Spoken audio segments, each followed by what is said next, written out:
Hi, I'm Kate. Welcome to Blooms in the Yard. Today I'm working on this beautiful succulent planter. This Hypertufa pot was recently given to me by my friend Sue. It is a good sized pot for sure.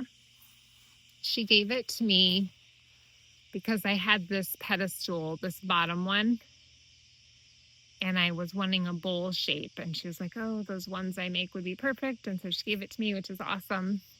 In the meantime, I had put this other pedestal on top and put some succulents into it.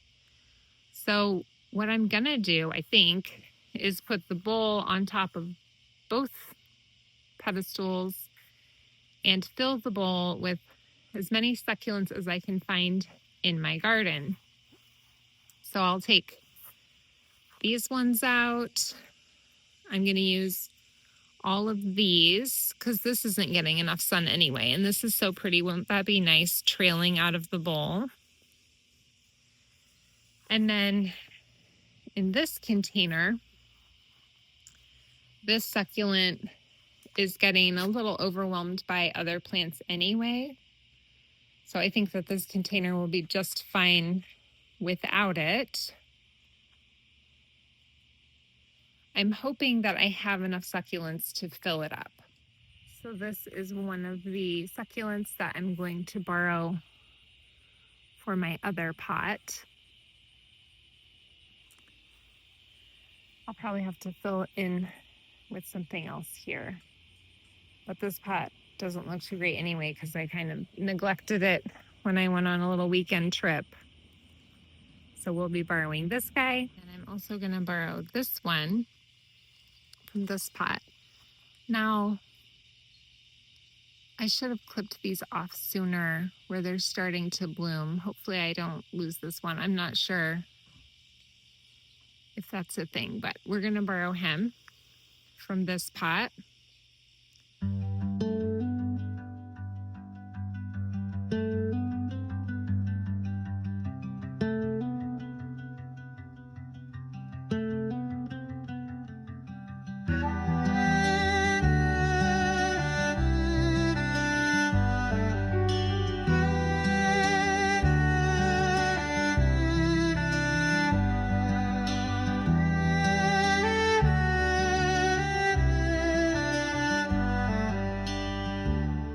I was a little short on potting mix, so I just took this opportunity to kind of empty out all the random bags I had in the garage. So there's seed starting mix, potting mix, a little tiny bit of sand, and pea gravel.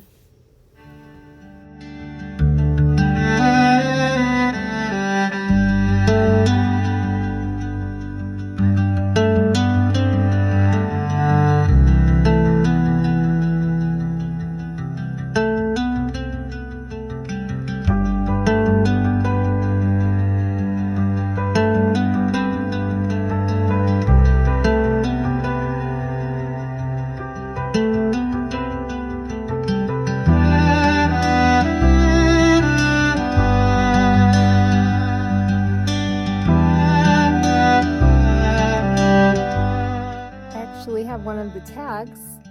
I was going to say I can't tell you any of the varieties, but this one I can. This one.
Okay, so I knew from the beginning that there was going to be dirt showing. Like I did not have enough plants to fill in every single spot. So this container was totally free.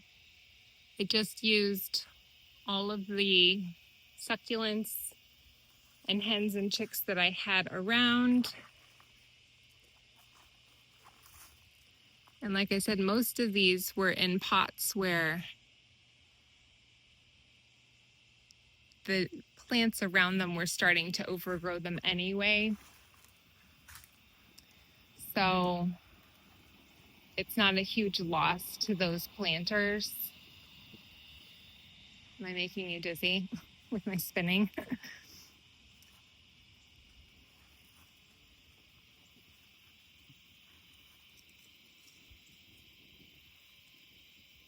And, you know, like this one, you can see which way it was stretching. So we'll see how this looks in a couple of weeks.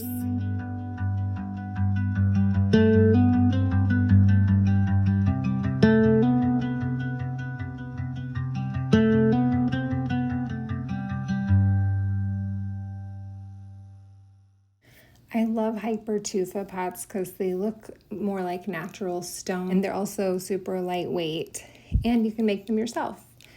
But if you don't want to make one yourself and you are local to Kansas City, my friend Sue actually sells these on Facebook Marketplace. So I will put a link in the description if you're interested in that. If you are interested in making your own, Sue and I will be making a video soon about how to make them. Last year, I took my 3 largest succulents from outdoor pots right before our first frost, and I was able to enjoy them in our living room in a sunny south-facing window over winter. By late winter, they started to stretch and become leggy, so I moved them upstairs out of sight, and then in March, I cut the stem down to a good length and removed the bottom leaves and basically just started over for this year. I put them in moist soil and kept them under grow lights with my seedlings. Thanks for joining me as I worked with 2 things I love, which are succulents and Hypertufa pots. I hope that this has inspired you to try one or the other or both.